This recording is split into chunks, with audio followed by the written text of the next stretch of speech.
Assalamualaikum warahmatullahi wabarakatuh. Waalaikumsalam warahmatullahi wabarakatuh. Selamat malam semuanya. Perkenalkan, saya Dimas Pramudia Pamungkas selaku moderator pada kesempatan malam hari ini. Baiklah, pada kesempatan malam hari ini kita akan berbincang-bincang terkait Prodi Manajemen Internasional Universitas Muhammadiyah Surakarta. Dan pada kesempatan malam hari ini pula kita kedatangan pembicara yang sangat spesial, yakni Mbak Suha Salsabila Napitupulu. Kepada Mbak Suha Salsabila, dipersilakan. Oke, thank you Dimas untuk kesempatannya. Halo semuanya, perkenalkan nama aku Suha Salsabila. Aku biasa dipanggil Suha. Aku lulusan dari Universitas Muhammadiyah Surakarta untuk program studi manajemen double degree angkatan tahun 2019. Oke, mungkin saat ini aktivitas aku adalah freelance di salah satu startup dan juga sedang mengikuti rekrutmen di beberapa perusahaan. Mungkin sekian perkenalan dari aku. Terima kasih, Dimas. Oke, baik Mbak. Nah, mungkin kalau tadi Mbak bilang kan lulusan tahun 19, berarti kalau untuk masuk Prodi Manajemen Internasional sendiri itu tahun berapa ya Mbak? Kalau aku masuk di program studi double degree ini tahun 2015. Kenapa tuh Mbak Suha tertarik milih Prodi Manajemen Internasional dari sekian banyak prodi di UNS? Aku milih jurusan manajemen dibanding jurusan yang lain. Nah, UMS itu ada banyak banget jurusan waktu aku daftar di 2015.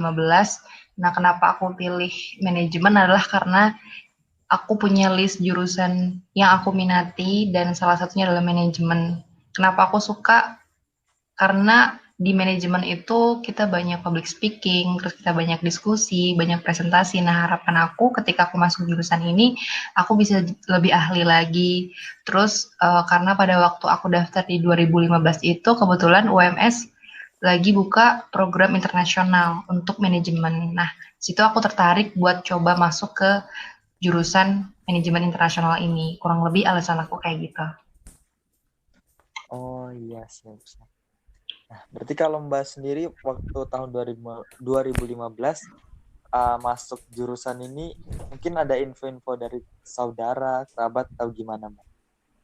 Oke, jadi aku cerita sedikit ya. Jadi karena aku itu asalnya dari Medan dan jauh banget ya ke Solo. Nah, info itu sebenarnya aku nggak dapet dari siapapun, baik dari teman atau kenalan. Nah, aku emang berinisiatif pengen kuliah di luar kota pada waktu itu. Nah, sebenarnya pun ketika aku berangkat ke Solo, aku nggak apply atau daftar untuk manajemen internasional. Waktu itu jurusan yang aku tuju adalah kedokteran. Nah, manajemen itu ada di alternatif kedua. Karena satu dan lain hal, aku nggak lulus di kedokteran, aku punya option kedua, yaitu manajemen, dan emang aku suka, jadi aku daftar. Untuk info dari mana aku dapat, aku emang searching pribadi sih, jadi kayak aku cari universitas universitas swasta, kemudian aku cari jurusan-jurusan yang disediain kayak gitu. Jadi nggak ada sumber dari eksternal dari orang lain ataupun teman. Oh iya iya. Berarti ini salah satu catatan buat kita semua ya Mbak ya. Ketika kita ingin menggapai sesuatu ya kita yang harus mendekatinya bukan sebaliknya gitu Mbak ya. Iya sih, benar harus dicari dan lebih penting lagi harus di-prepare plan B, plan C kayak gitu. Jadi ketika yang A nggak berjalan sesuai rencana, contohnya seperti aku ya di kedokteran gitu. Dan banyak sih sebenarnya faktornya satu dan lain hal, cuman aku siapin plan B dan C-nya kayak gitu. Jadi ketika kita eh, nggak bisa mewujudkan plan A, kita masih punya rencana lain kayak gitu. Gitu juga sih buat mimpi dan lain-lainnya itu harus kita siapin, prepare sebaik mungkin kayak gitu. Oke, siap-siap mantap. Kalau untuk harapan Mbak nih ketika tahun 2015 masuk di manajemen internasional ada ekspektasi tinggi nggak sih terkait prodi ini? Oke, kalau ekspektasi ya, ngomongin ekspektasi, aku mungkin ada beberapa hal. Yang pertama itu kayak yang tadi aku sampaikan sebelumnya, di program studi ini tuh aku pengen bisa public speaking-nya lebih baik lagi, terus aku bisa jadi lebih pede karena kan di manajemen itu kita di-encourage supaya lebih banyak berbicara, kayak presentasi, terus diskusi dan lain-lainnya. Jadi aku berharap aku lebih bisa uh, pede lagi. Kemudian harapan aku adalah aku bisa dapat international experience, mengingat karena program studi ini kan internasional. Nah, kita bakal kuliah di luar negeri, terus kita bakal dapat pengalaman-pengalaman yang pastinya beda sama ketika kita kuliah di Indo itu sih. Jadi yang pertama itu aku pengen jadi lebih ahli dalam public speaking kayak gitu, terus aku pengen dapat international experience. Itu sih kurang lebih kayak ekspektasi aku ketika aku milih program studi ini. Oke, iya. Kalau untuk suka duka mungkin Mbak ya. Mungkin kan kalau setiap ketika kita memilih suatu pilihan kan ada yang dikorbankan. Mungkin ketika masuk manajemen internasional adakah suka duka maupun gimana sih survive di manajemen internasional ini? Oke, kalau ngomongin suka duka ya, kalau dibilang suka, itu sukanya banyak banget. Jujur sukanya itu banyak banget karena berhubung aku datang dari tempat yang jauh ya, dari Sumatera kayak gitu. Ketika aku kuliah di Solo di program ini aku ketemu banyak orang-orang baru, terus dengan budaya yang baru dan seru-seru semuanya. Jadi kayak kalau dibilang suka itu banyak banget ya, terutama karena aku punya teman dari background yang beragam juga. Nah, karena aku melihat bahwasanya program internasional di angkatan aku itu dari banyak daerah gitu. Beda mungkin sama yang reguler gitu kayak mostly kebanyakan mungkin dari Jawa dan kita tahu di kampus itu juga kayak pakai bahasa Jawa banget gitu. Nah, kalau di kebetulan di angkatan aku tuh lumayan diversity kayak beragam, ada yang dari Bali, ada yang dari Sumatera juga, terus ada yang dari Lombok gitu. Jadi aku lumayan seneng banget gitu, sukanya banyak banget gitu karena punya banyak temen, terus budayanya juga baru dan orangnya baik-baik gitu, dosennya baik dan lain sebagainya.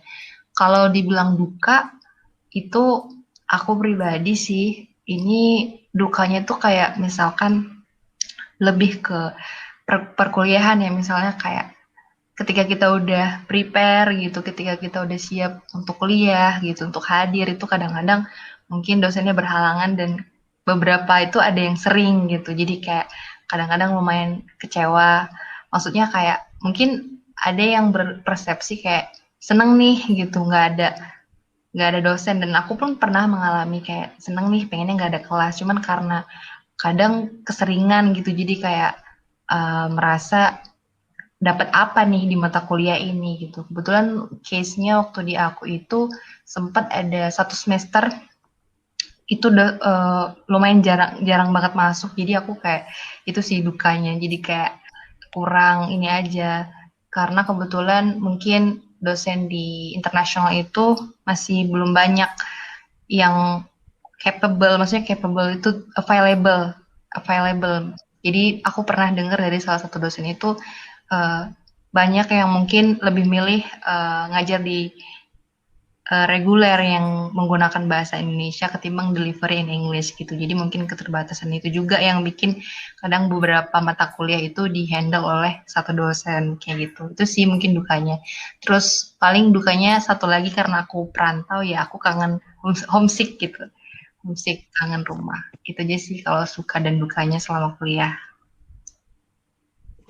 Oke, berarti salah satu derita duka ya anak rantau homesick gitu ya Mbak, Iya, kangen dengan benar-benar. rumah. Iya, mungkin sama sih. Saya juga dari Sumatera kan dari Lampung. Mungkin salah satu dukanya homesick itu ketika liburan nggak bisa pulang itu salah satu yang ya cukup berduka di kosan. Nggak bisa sering-sering pulang ya. Oke, Karena kan iya, harus consider tiket lumayan mahal, ya nggak sih? Kayak jadi kadang-kadang teman-teman pada pulang, kita nggak pulang. Itu sih yang sedihnya kalau uh, selama kuliah kayak gitu. Iya, benar-benar. Oke, kalau untuk fase-fase kuliah, Mbak ya, mungkin dari semester 1 sampai semester 5 mungkin ya sebelum ke experience di luar negeri itu bagaimana, Mbak? Sebabnya pengalaman ketika dari semester 1 sampai dengan sebelum ke luar negeri ya. Iya, mungkin seperti itu, Mbak. Oke, kalau misalkan sorry Dimas, pertanyaannya boleh diulang? Iya, mungkin ketika dari masuk maba sampai dengan sebelum ke luar negeri, ada pengalaman-pengalaman yang sangat berkesan gitu yang ingin Mbak Suha berikan ke kita. Oh, oke. Jadi pengalaman aku dari semester 1 sampai dengan aku sebelum melanjutkan kuliah ke luar negeri itu sih lebih apa ya, karena semester 1 tuh masih adaptasi, masih belajar menyesuaikan diri sama lingkungan. Terus karena kebetulan aku dari Medan ya, dari Medan tuh culture-nya beda banget sama Solo gitu. Yang orangnya lembut-lembut banget, sedangkan di Medan tuh orangnya gede-gede ya suaranya. Jadi kayak aku menyesuaikan aja sih sama kehidupan sama lingkungan yang ada di Solo sama teman-temannya juga. Terus kalau di kampus sendiri hmm, mungkin apa ya, selain menyesuaikan sama lingkungan, aku lebih banyak itu belajar gimana supaya nilai aku bisa konsisten gitu sih. Jadi aku nggak pengen setiap semester itu nilai aku tuh naik turun. Di awal itu aku pengennya uh, ya walaupun memang masih biasa aja, di setiap semester itu bisa grafik yang naik itu sih yang aku lakuin di semester 1 sampai dengan sebelum keluar negeri gitu. Jadi selain aku adaptasi, aku juga berusaha buat ngejaga performa aku selama kuliah itu aja sih. Mungkin itu aja Dimas. Oke, siap, siap. Berarti terkait nilai nih, penjagaan nilai IPK kan ada sih apa namanya matkul-matkul atau mata kuliah yang kita sukai atau kita nggak sukai. Nah, mungkin menghadapi matkul yang kita nggak sukai gimana, Mbak ya? Oke, jadi gimana caranya kita ngadepin mata kuliah yang nggak kita suka? Oke, jadi Iya. sebenarnya kalau menurut aku dan pengalaman eh, aku kebetulan sama sih, ada beberapa mata kuliah itu yang memang aku kurang suka. Kurang sukanya itu mungkin karena kurang merhatiin pas di kelas. Jadi jatuhnya aku nggak ngerti dan jadi aku nggak suka gitu. Tapi sebenarnya gini, ketika aku sudah lulus dan aku menyadari bahwa setiap ilmu yang ada di perkuliahan itu penting. Jadi ketika kita belajar itu bukan kita nggak bisa suka dan nggak suka gitu. Kita harus bisa kayak nyesuaiin diri. Dan ketika kita milih suatu jurusan, kita juga harus bisa bertanggung jawab gitu, bertanggung jawab untuk yang kita pilih. Contohnya tadi, ketika ada mata kuliah yang susah, otomatis bakal bikin kita jarang masuk kuliah, sering nggak ngerjain tugas dan lain sebagainya, nilainya juga jelek. Nah, itu yang aku bilang namanya tanggung jawab gitu. Ketika kita udah milih di satu pilihan, nah kita harus tanggung jawab sampai dengan selesai kayak gitu. Jadi cara menghadapinya ya adaptasi gitu, adaptasi. Terus kalau bisa ketika kita nggak suka sama satu mata kuliah, mungkin cara belajar kita yang perlu diubah gitu. Misalkan mungkin selama ini kita nggak suka karena kita kesulitan, kita belajar sendiri. Nah coba kita bisa belajar bareng temen, mana tahu dari situ kita menemukan apa namanya ya kemudahan dan kita bisa enjoy gitu di mata kuliah itu sih. Dan pengalaman aku kebetulan ketika ada mata kuliah yang susah aku coba belajar bareng teman-temanku gitu karena ketika belajar bareng itu teman-teman kadang punya cara jelasin yang beda mungkin dari dosen dan aku bisa mengerti itu gitu. Itu sih solusinya. Jadi gimana cara teman-teman bisa menyesuaikan aja uh, belajar yang asik itu gimana supaya kita walaupun gak suka nih tetap nilainya harus bisa dijaga dengan baik gitu, tetap tanggung jawab, mungkin kayak gitu sih. O- Oke, siap, siap. Berarti kalau untuk lingkungan teman di prodi manajemen internasional gimana, Oke, Mbak? Kalau lingkungan teman di prodi manajemen itu, aku menurut aku kekeluargaannya erat ya. Maksudnya kayak mungkin karena perbedaannya dengan reguler itu di internasional karena orangnya nggak terlalu banyak dan biasanya dari semester 1 sampai dengan lulus itu temennya bakal itu-itu aja gitu. Beda sama reguler yang mungkin setiap semester bakal KRS-an dan ganti kelas dan mungkin ganti temen. Jadi lebih apa ya? Lebih di internasionalnya lebih uh, pertemanannya lebih ini sih lebih akrab menurutku dan baik-baik sih dari mulai dosennya, temennya, staff-staffnya, bahkan yang bersih-bersih di kampus juga bapaknya baik-baik semua gitu. Jadi emang environmentnya bagus sih kalau di program internasional ini gitu. Positif-positif sih menurutku.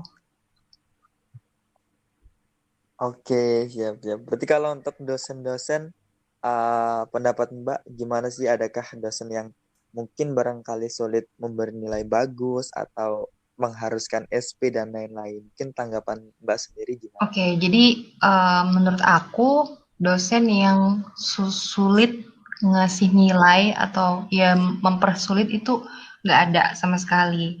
Karena menurut aku malah dosen-dosen di internasional itu apa ya benar-benar care-nya itu maksudnya kayak ya kita bukan berarti mereka itu care ngasih nilai bagus-bagus aja walaupun kita performanya selama kuliah nggak bagus gitu.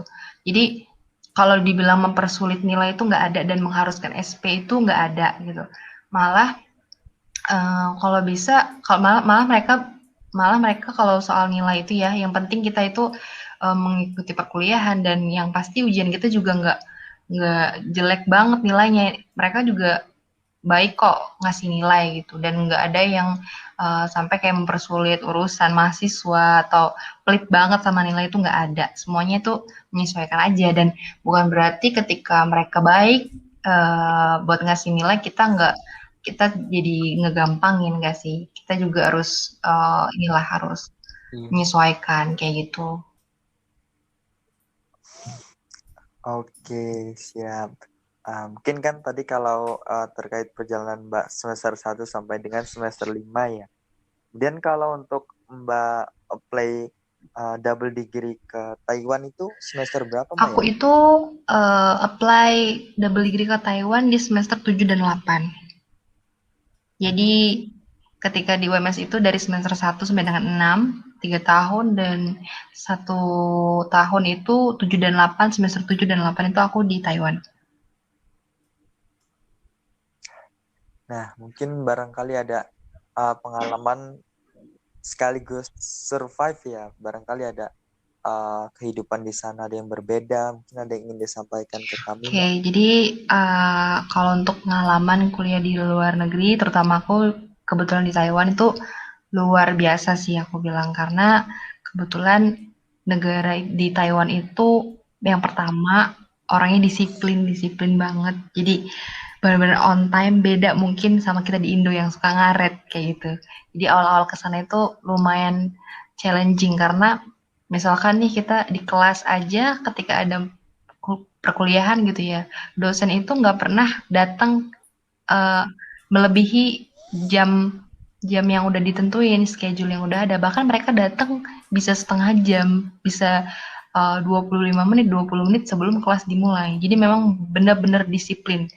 Benar-benar disiplin banget itu sih yang paling aku ingat dan aku apa namanya aku alamin ketika aku kuliah di luar negeri dan terutama ketika di luar negeri itu di Taiwan dosen yang mengajar itu nggak datang. Jadi selama kita belajar 2 semester sama sekali nggak ada dosen yang nggak datang selama 2 semester itu. Itu hebat banget sih menurut aku. Dan ketika ada yang nggak bisa datang di satu pertemuan, mereka akan ngumumin atau ngasih tahu bisa 1 minggu sebelumnya. Jadi kayak misalkan mereka nggak masuk di minggu depan, minggu ini mereka udah ngasih tahu. Jadi bener-bener disiplin, tepat waktu dan itu sih karena tadinya mungkin beda culture-nya sama di Indo dan environment-nya juga beda, cukup tergopoh-gopoh gitu sih waktu awal-awal kuliah di sana. Tapi lama-lama bisa ngikutin flow-nya, bisa ngikutin alurnya, bisa nyesuaiin.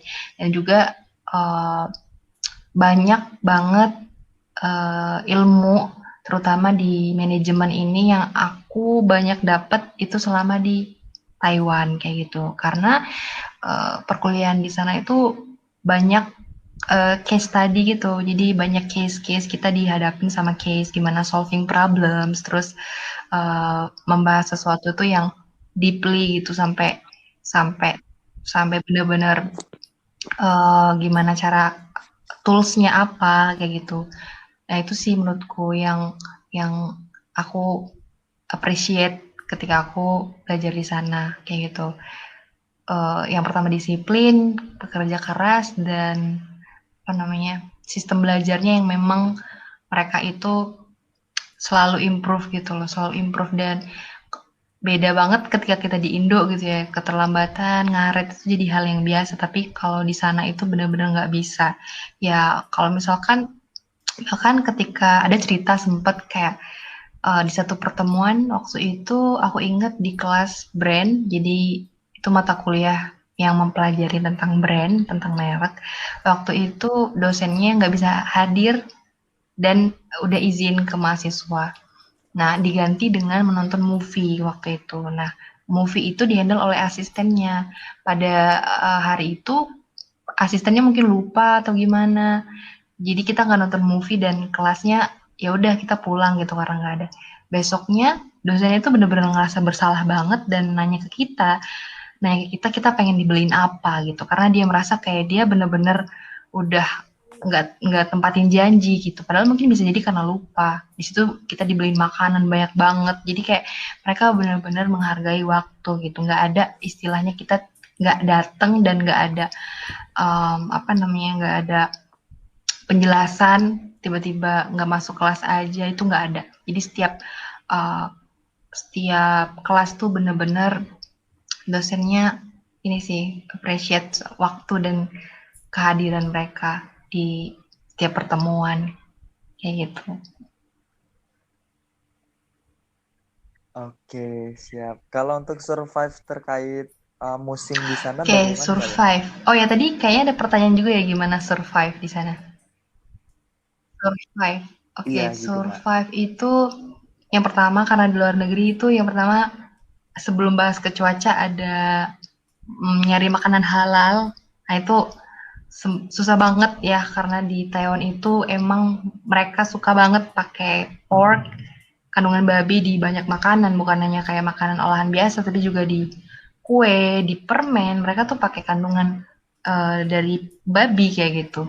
Jadi itu sih cukup challenging. Jadi awal-awal tuh kita sempet kayak aduh gimana ya nyari makanan halal tuh susah banget dan di awal tuh kita nggak bisa langsung masak sendiri kan karena kita juga nggak punya alatnya belum beli alatnya dan belum tahu daerahnya gitu jadi di awal-awal tuh sempat kita survive soal makanan itu dan karena menurut kita makanan di Taiwan itu nggak ada rasanya sama sekali jadi kayak bikin kita awal-awal cukup ini sih cukup cukup uh, survive kayak gitu. Nah, tapi lama kelamaan kita bisa ngikutin flow-nya gitu. Kita mulai masak sendiri, kita mulai bisa nyesuaiin lah sama kondisi di sana, di mana susah banget cari makanan halal gitu. Terus pertanyaan tadi soal cuaca ya, cuaca. Nah, kebetulan karena di Iya. Taiwan itu ada musim semi, kemudian ada spring, terus ada fall, ada musim gugur, ada winter juga, sama satu lagi summer ya. Nah, jadi summer itu waktu tepat banget waktu kita berangkat ke Taiwan tuh lagi musim panas dan itu bener-bener panas banget menurutku.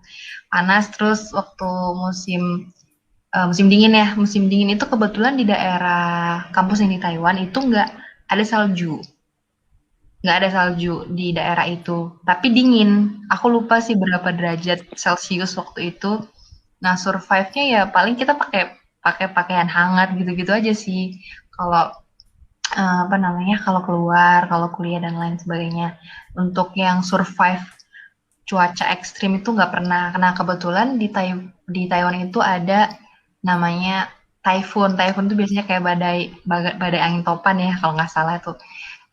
Biasanya bakal terjadi dan satu lagi gempa. Kalau yang angin typhoon itu kebetulan kita nggak ngalamin sama sekali, alhamdulillah selama di sana. Nah, yang gempa kita sering banget ngalamin. Hampir 1 minggu itu kita bisa ngalamin kurang lebih 4 sampai 5 kali gempa. Bahkan pernah dalam 1 minggu kita ngalamin gempa setiap hari. Dan itu ada laporannya di website gitu. Di Taiwan tersedia kayak website earthquake buat ngecek gempa, berapa skala Richter, di mana terjadinya itu bisa dilihat. Dan itu pernah, dan itu nggak tahu jam, bisa jadi jam 2 pagi, jam 3 pagi, subuh, malam. Dan teman-teman yang bakal kuliah di Taiwan, terutama di daerah kampus Hualien ya, itu bakal sering banget ngalamin earthquake. Jadi awal-awal tuh kalau kita orang Indo, gempa itu adalah suatu hal yang sangat bahaya banget ya. Biasanya kayak menghancurkan rumah, memakan korban jiwa gitu. Jadi kita benar-benar takut di awal-awal tuh kayak lari. Tapi kalau teman-teman Taiwan tuh biasa aja karena mereka udah biasa kayak gitu. Itu sih survive-nya situ. Karena lumayan serem kan, misalkan lagi tiduran tiba-tiba tiba-tiba ada gempa kayak gitu tuh sih survive-nya. Tapi lama-kelamaan udah jadi hal biasa sih. Kayak gitu mungkin. Oke, siap, siap. Berarti kalau untuk semester 7 dan 8 itu di Taiwan. Kemudian kalau untuk pulang masih ada skripsi lagi Oke, nggak, Mbak? kalau case di aku masih ada skripsi. Jadi sebenarnya sebelum ke Taiwan, aku udah menyelesaikan skripsiku. Tapi pada waktu itu karena kita lagi ada sibuk ngurusin visa dan lain sebagainya, terus karena mepet banget sama jadwal ujian sidangnya, jadi setelah dipertimbangkan dan konsultasi dengan dosen pembimbing, akhirnya sidang skripsiku ditunda setelah aku pulang ke Indonesia. Jadi aku kuliah di Taiwan dulu, kemudian pulang ke Indonesia ke UMS buat menyelesaikan skripsi. Nah, kalau misalkan ditanya skripsi itu bisa sebelum atau sesudah, sebenarnya kalau teman-teman bisa ambil SKS yang banyak, maksudnya menyelesaikan SKS-nya lebih cepat, sebenarnya bisa diselesaikan sebelum ke Taiwan. Tapi kalau memang nggak pengen terburu-buru dan bisa setelah pulang dari Taiwan, kayak gitu sih. Oke, siap. Nah, mungkin untuk yang sebelum terakhir nih, mungkin kalau dari Mbak sendiri kan tadi ngambil double degree di Taiwan ya. Barangkali di manajemen internasional ini ada program-program lain nggak sih Mbak selain di Taiwan gitu? Oke, jadi kalau setahu aku program yang ada di manajemen double degree ini, yang pertama itu ada ke National Dongga University Taiwan, kemudian ada ke Korea, ke kalau nggak salah Yongsan University, kemudian ada di Dong-A, dan ada di Aussie. Itu waktu aku case-nya. Jadi ada kurang lebih itu sih yang available di program double degree ini. Kalau sekarang mungkin ada update terbaru atau ada Oke. kerjasama terbaru dengan kampus yang lain mungkin. Oh iya. Kalau untuk saat ini itu kemarin ada tambahan dari Bu Happy itu ada di Amerika Oh, gitu oke. Mbak. Iya. Tapi belum Onifnya itu masih mencoba menjalin MOU di kemudian hari gitu. Tapi udah ada gambaran bahwasannya tahun ini atau tahun berikutnya ya 2021 ini ada kerjasama terjalin dengan salah satu univ di Amerika gitu Mbak. Oke.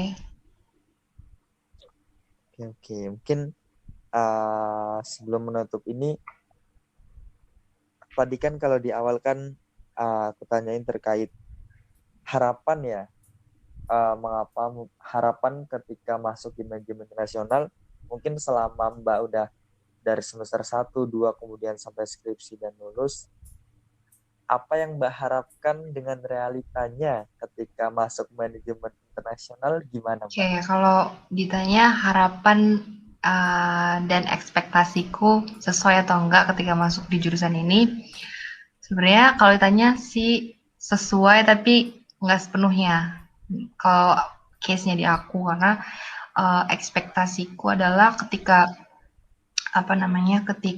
di manajemen ini seperti yang aku bilang di awal tadi, aku pengen bisa lebih banyak case-case tadi mungkin, terus apa namanya, tapi mungkin kurang aja di selama perkuliahan di UMS aku merasa sih kurang gitu case tadi tuh kurang banyak diberikan kayak gitu. Nah, ketika aku kuliah di Taiwan itu banyak banyak banget ngasih case study terus kayak tools cara-cara itu penting banget sih menurut aku yang yang nggak ada di UMS kayak gitu. Oke. Nah, mungkin kalau untuk pesan Mbak nih untuk teman-teman ya yang mau join dulu lah, mau join ke manajemen internasional, ada nggak pesan untuk teman-teman yang mau join di manajemen internasional tahun 2021? Oke, kalau ditanya pesan untuk teman-teman yang mau gabung di program studi manajemen double degree ini, itu yang pertama mungkin eh, teman-teman harus lebih aktif dan benar-benar manfaatin waktu. Oh ya, sorry Dimas, pertanyaannya boleh diulang nggak? Maksudnya buat teman-teman yang mau join atau buat teman-teman yang udah join? Iya, mohon maaf.